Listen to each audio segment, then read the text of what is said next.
Temperature कोई ऐसी ज़रूरी चीज़ नहीं है कि आपको याद रखनी चाहिए।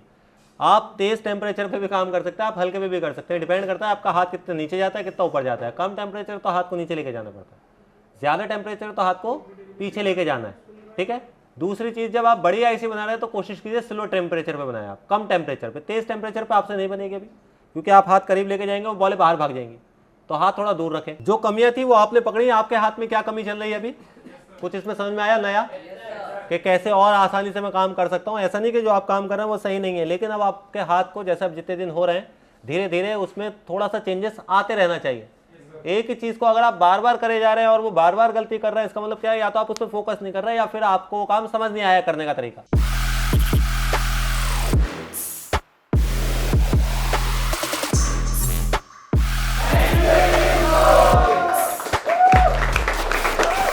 हेलो दोस्तों, AK Info का ऑफिशियल यूट्यूब चैनल पर आपका स्वागत है। आज की जो वीडियो रहने वाली है वो किसी फॉल्ट से रिलेटेड नहीं है। आज की वीडियो में आप सीखेंगे कैसे आप किसी भी पावर आईसी को सेफली कैसे निकालेंगे, कैसे रिकॉल करेंगे और कैसे फिक्स करेंगे। तो जिन भी न्यू टेक्नीशियन को पावर आईसी निकालने में दिक्कत होती है तो वो इस वीडियो को देखें और देखें कि आप क्या क्या गलती करते हैं, और जो भी आप इस वीडियो में सीखते हैं उसे कमेंट बॉक्स में ज़रूर डालें। चलिए स्टार्ट करते हैं।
अच्छा, इस आईसी पे ना जब आप इसे क्लीन कर रहे होते हैं ऐसे, तो एक चीज़ का ध्यान देना है, इस पर ना एक्स्ट्रा पीपीडी नहीं डालते कभी भी। हम बाहर से पीपीडी नहीं डालते। बाहर से पीपीडी डालेंगे ना तो इसकी बॉलें ना बहुत जल्दी मिलने लगेंगी। तो जितना पीपीडी इस पे आयरन पे आपका है उतना पीपीडी ले लें आप। तो मैंने आयरन पे ना हल्का सा पीपीडी ले रखा है, बस बॉल बना रखी है थोड़ी सी, बस ऐसा समझ लो।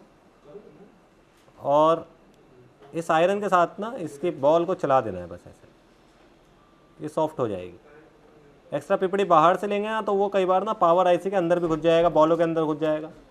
तो आप शॉर्टिंग निकालने के जैसे आपने पावर आईसी निकाली थी, लेकिन फिर से शॉर्टिंग आ गई, और आप अभी इतने हाथ आपका कंट्रोल में नहीं चलता है कई बार कि आप उस पीपीडी को झेल पाएँ। तो वो कई बार ना पीपीडी फ्लोट कर जाता है, इधर उधर भाग जाएगा, आपके आयरन के कंट्रोल में नहीं आता है, तो वो फैल जाएगा, तो दो कंपोनेंट के बीच में भी चला जाता है कई बार।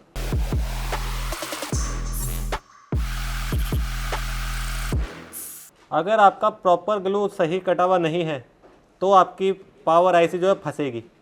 जैसे मैंने ग्लू काटा है तो मैंने प्रॉपर नीचे तक काटा है हल्का, और कुछ सेकंड में ये बाहर आ जाएगी। लेकिन अगर आपका ग्लू प्रॉपर नहीं कटा हुआ होगा ना, आप जबरदस्ती करेंगे, ऐसे कटप्पा डालेंगे जबरदस्ती, तो वो टूट जाएगी बीच में से या चटक जाएगी, निशान आ जाएगा। मैं अपनी पावर दिखाता हूँ आपको। इससे आपके लिए एक फ़ायदा यह है कि कई लोग आप में से पावर निकालते हैं, लेकिन अनसक्सेस रह जाती है फिर निकालने के बाद। तो अगर इस वीडियो को ध्यान से देखेंगे आप तो आपकी समझ में आ जाएगा कि आप क्या गलती करते हैं बार बार।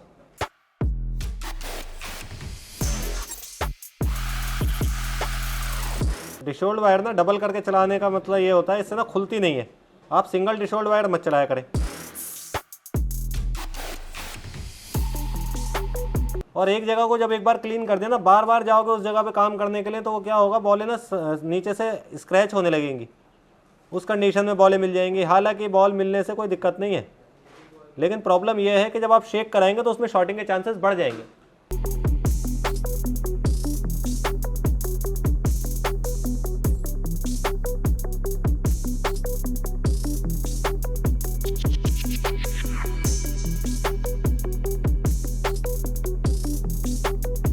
क्लीनिंग दिखाई दे रही है भाई आपको पावर की, पैड की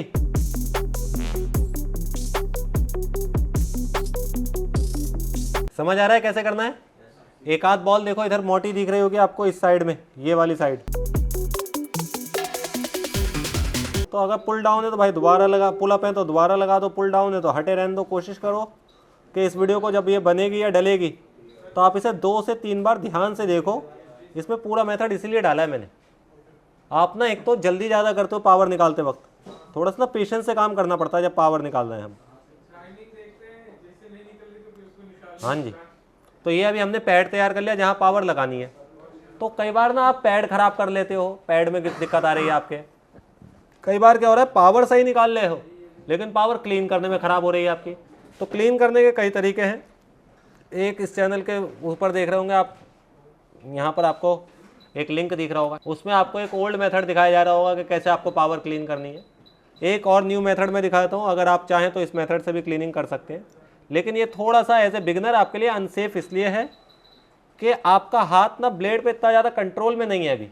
तो कई बार क्या हो सकता है, ख़राब हो सकती है। लेकिन अगर आपका ब्लेड पे हाथ में कंट्रोल है तो आप इस मेथड से भी साफ़ कर सकते हैं, जिस मेथड से भी मैं करूँगा। ये प्रो सीरीज़ के लिए है। किसके लिए? प्रो सीरीज़ किसकी? अबे आईफोन की नहीं, टेक्नीशियन की। आईफोन की, आईफोन की नहीं भाई, टेक्नीशियन चाहिए प्रो सीरीज़ का। गंदे टूल से काम करना बंद कर दो। टूल को थोड़ा साफ, स्टेंसिल को थोड़ा साफ, जहाँ पे काम कर रहे हैं उस जगह को साफ रखा करो यार थोड़ा सा। कई बार क्या होगा ना, जैसे ये अभी मैं जैसे इस पर पावर निकाल रहा था, इसके नीचे ना बैक में कुछ कॉटन या कोई पीपड़ी रखा हुआ है, आपने उस पर पावर बांध दी तो बंद तो गई है। अब जैसे आप ब्लेड चलाएंगे वो टूट जाएगी, नीचे से लाइन आ जाएगी, आपको पता ही नहीं चलेगा कब लाइन आएगी। आप कहोगे सर मैंने तो ऊपर से कुछ भी नहीं किया। वो नीचे उसके बैक जो है ना, जहाँ पे वो लगानी थी वहाँ पर जगह जो होती है वो सरफेस बिल्कुल फ्लैट नहीं था। तो थोड़ा सा टाइम ले लो इन चीज़ों के लिए, क्योंकि ये क्या होता है ना, फिर इस चक्कर में फ़ोन फंस जाते हैं। अब देखो इधर कोई देखो निशान दिख रहा है इस पर पावर पे, कहीं कहो तो साफ करके दिखाता हूँ। देखो आपको ऐसे नहीं दिखेगा, देखिए अब कोई निशान दिख रहा है भाई? ये ग्लू का निशान, बे ये ग्लू का निशान है बे आपके ब्लेड का। क्या आपने ब्लेड से काटा है कोई, जैसे वो पॉलिश वॉलिश हट रहा है आपका, वैसा नहीं दिखेगा कुछ भी। ऐसा दिख रहा है ऐसा नहीं लगा रखी हमने, जबकि ये वही आई पावर ऐसी जो अभी हमने उसमें से निकाली है।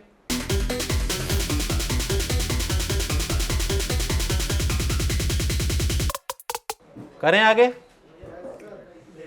देखो ये मैं आपको सजेस्ट नहीं कर रहा हूं, अगर आपका हाथ अच्छा है तो आप ब्लेड चला सकते हो उल्टा। ये 11 नंबर का ब्लेड है, ये थोड़ा जल्दी काम करने के लिए है। अगर आप जैसे, एक तो तरीका ये क्या है, इसे सॉफ्ट कर रहे हैं हम इसे, फिर इसको फ्लैट कर रहे हैं, फिर उसका ग्लू हटा रहे हैं। एक तरीका और है कि आपने टेम्परेचर किया 320, कितना कर दिया भाई? एयर कर दी 4। ये हाथ दिख रहा है मेरा, मैंने ना चपटा करके पकड़ रखा है इसे। अगर आप देख पाएंगे तो मेरा हाथ दिख जाएगा। ऐसे ना ब्लेड को मैंने ऐसे नहीं पकड़ रखा है, ऐसे हल्का सा टिल करके पकड़ रखा है।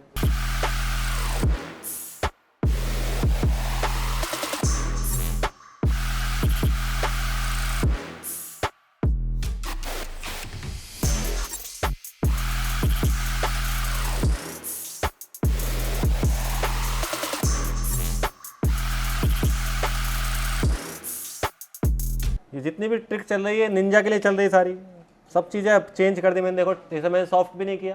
काम करने के बहुत सारे तरीके हैं। एक तरीका आपने ऊपर देखा जिसमें आपको दिखाया गया पावर निकालने, एक तरीका देखो मैं दिखा रहा हूँ। क्या बोलते हैं हम, डिशोल्ड वायर नहीं चलानी है।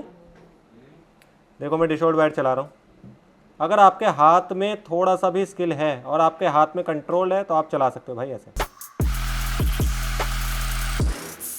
बिल्कुल हल्का ऐसे लाइट प्रेशर। और मैंने डिशोल्ड वायर पे हल्का सा पिपड़ी लगा दिया था ताकि इस पे चमक आ जाए, काली ना रहे ये कहीं से। अब देखें और बताएं, सही दिख रही है? जितनी अपने को जरूरत है, काम हो गया उतना। पहले देख लो कोई निशान विशान तो नहीं है। कई बार ना हम पहले रिवॉल्व कर लेते, फिर पता चलता है नीचे से टूटी हुई है।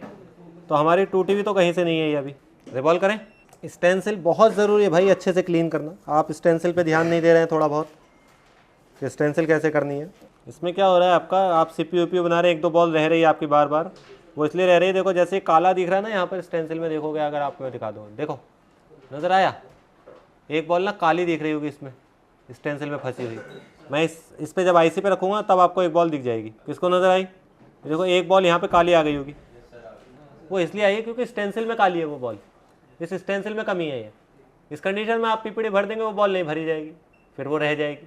तो सही से अच्छे से पहले तसल्ली से काम को देख लो कहाँ गलती कर रहे हो, और ये बिल्कुल सेफ मेथड है जितने मेथड से अभी मैं बता रहा हूँ आपको। ये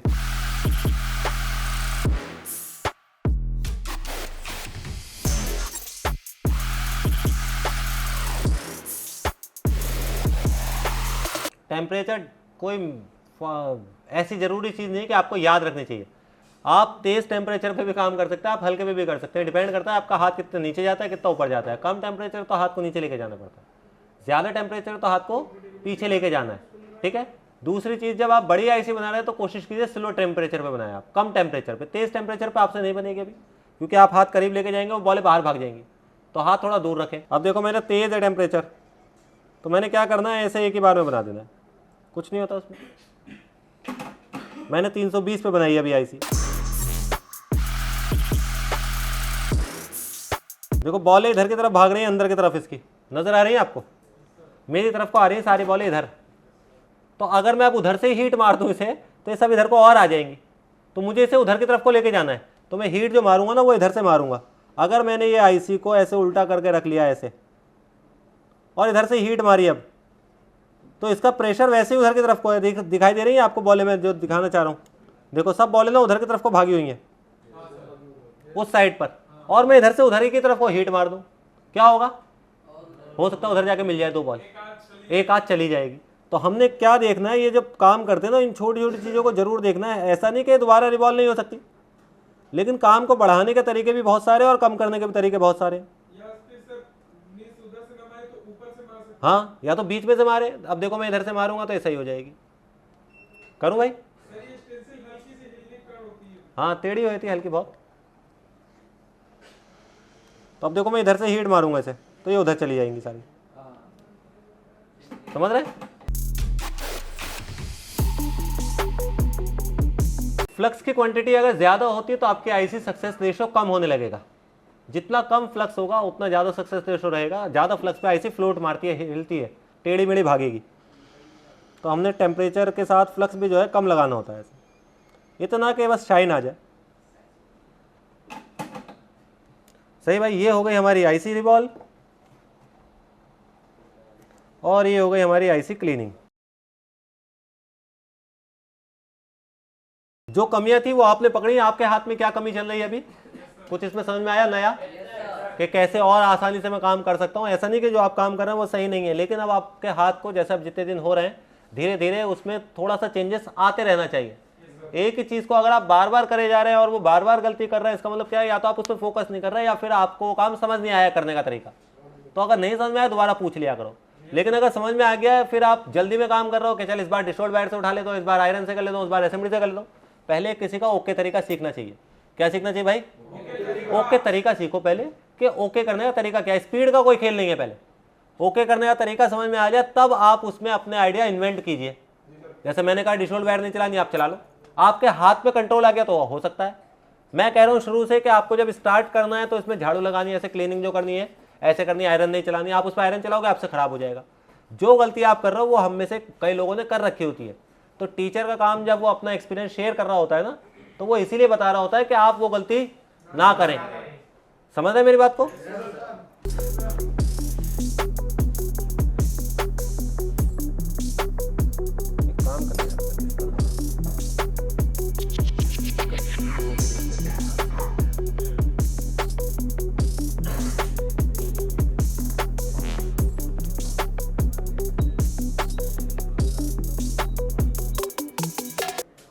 देखो ये ना बिफोर पावर था पहले।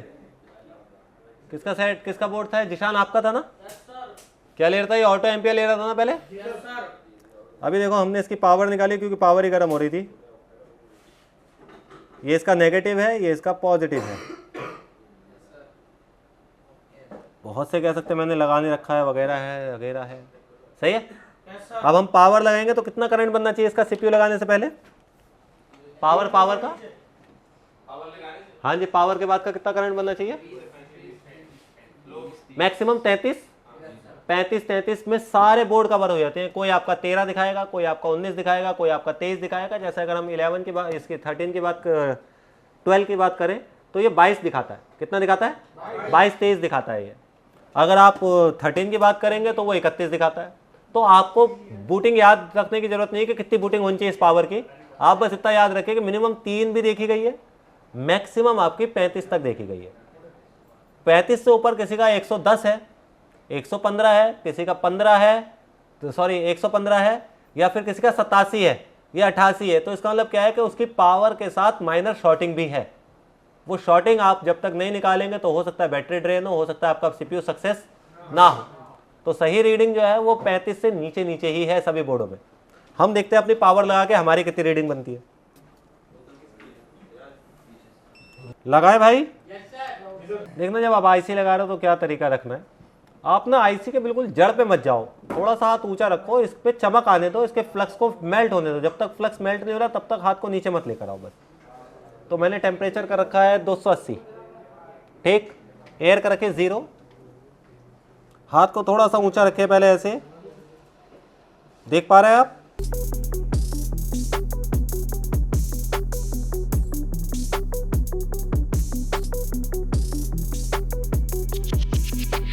फ्लक्स निकलने का वेट करना है जब तक इस पे चिमटी नहीं मारनी है। फ्लक्स निकलता हुआ दिख रहा है अभी इधर उधर। अब आप हल्का सा शेक करा के देखिए, दिख रही है हिलती हुई? गरम पर कोशिश कीजिए केमिकल ना डालें आप। जैसे गरम है भी बोर्ड तो थोड़ा सा वेट कर लें। कई बार क्या होता है बैक पे जैसे सीपीयू लगा हुआ है और आपने क्या किया, हीट मार के पावर निकाला, हीट मार के पावर लगा रहे, तो जब आप हीट मार रहे हो तो बोर्ड भी तो गर्म होता ही होगा ना, तो उधर की बॉलें भी सुकड़ती हैं ऐसे। अगर आपने सडनली ठंडा कर दिया तो बॉल सुकड़ के ना फैल नहीं पाएगी, वहीं रुक जाएगी। तो हो सकता है आपका सीपीयू ड्राई आने लगे, लो बूटिंग आने लगे। मतलब आपके पहले बिफोर पावर था, आपने पावर लगाई, अब लो बूटिंग आ रहा है, आपको लग रहा है यार अब सीपीयू भी निकलेगा, जबकि सीपीयू पहले सक्सेस हो सकता था। लेकिन आपने क्या गलती कर दी कि आपने उस पर गर्म केमिकल पे ही या गर्म बोर्ड पे ही केमिकल डाला, तो बोर्ड वहीं सुकड़ के वहीं रुक गई। कई बार आप देखेंगे जब आप आईसी को गर्म कर रहे होते हैं ना तो वो पहले गर्म होती है, फिर उसकी बॉल ना ठंडी होती है, ठंडी होकर फैलती है हल्की सी बॉल। अगर आपने अचानक उसे ठंडा कर दिया तो वहीं रुक जाएगी वो बॉल, फिर कनेक्ट नहीं होगी नीचे बोर्ड पर। तो उस कंडीशन में क्या हो सकता है कि आपकी जो आईसी लगाई है आपने, उसके पीछे वाली आईसी जो है वो ड्राई हो जाए, फिर आपको उस पर भी काम करना पड़ जाए। तो जैसे कि आपने देखा कैसे आप पावर आईसी को सेफली निकाल सकते हैं या रिवॉल्व कर सकते हैं या फिक्स करने का तरीका आपने इसमें सीखा होगा। आई होप इसमें आपने कुछ सीखा होगा। Thank you.